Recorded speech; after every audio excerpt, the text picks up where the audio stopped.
Seperti apa perang hibrida yang dikobarkan Rusia di Ukraina? Serangan siber, tentara bayaran dan kampanye disinformasi online, Rusia tidak lagi mengandalkan perang gaya konvensional ketika membidik Ukraina. Strategi tersebut mengaburkan batasan antara damai dan konflik bersenjata. Pekan ini, Kementerian Pertahanan Ukraina dan dua bank terbesar, Privatbank dan Osiadbank, menjadi korban serangan siber.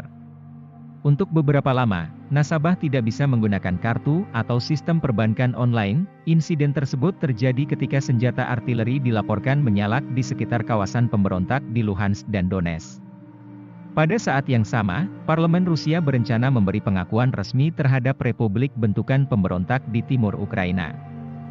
Paduan antara perang konvensional dan serangan siber yang disertai gelombang disinformasi merupakan bagian dari strategi perang hibrida yang dilancarkan Rusia di Ukraina sejak 8 tahun terakhir. Konflik asimetris biasanya berkecamuk dalam senyap, di luar perhatian dunia.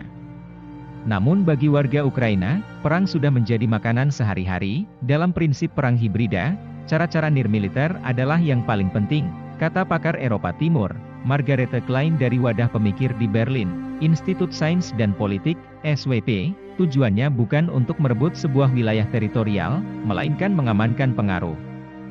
Demonstrasi kekuatan militer seperti mobilisasi pasukan, latihan militer di Belarusia, atau juga komunikasi yang terkoordinasi adalah bagian dari katalog yang lebih luas.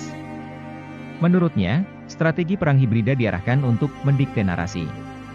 Presiden Rusia, Vladimir Putin, yang merupakan jebolan dinas rahasia KGB, menguasai tata cara perang asimetris secara mendalam. Yang digunakan adalah strategi babak belur, di mana mereka berusaha menekan diskursus politik dalam negeri di Ukraina dengan tujuan membelokkan haluan ke arah lebih pro-Rusia, kata Margarethe Klein.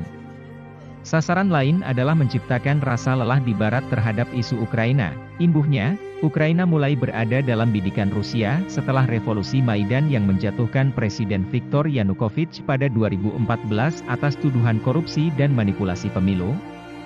Pemakzulan tokoh Donetsk pro-Rusia itu dibarengi desakan umum untuk mempererat aliansi dengan Uni Eropa dan mempercepat keanggotaan NATO. Hal ini memicu reaksi dramatis Kremlin. 2 bulan setelah revolusi, kelompok pemberontak mendeklarasikan kemerdekaan di Donetsk dan Luhansk. Pada saat yang sama, militer Rusia bergerak menduduki semenanjung Crimea.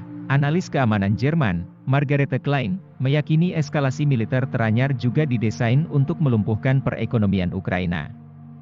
Akibat ancaman perang misalnya, perlindungan asuransi internasional dicabut di wilayah udara Ukraina.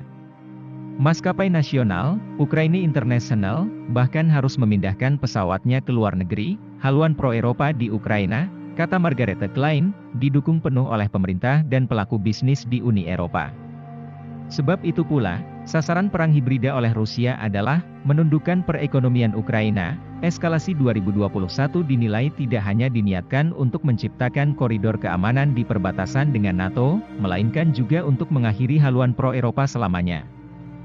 Melalui perang hibrida, tercipta keraguan besar terhadap Ukraina, yang diharapkan bisa menjauhkan investor.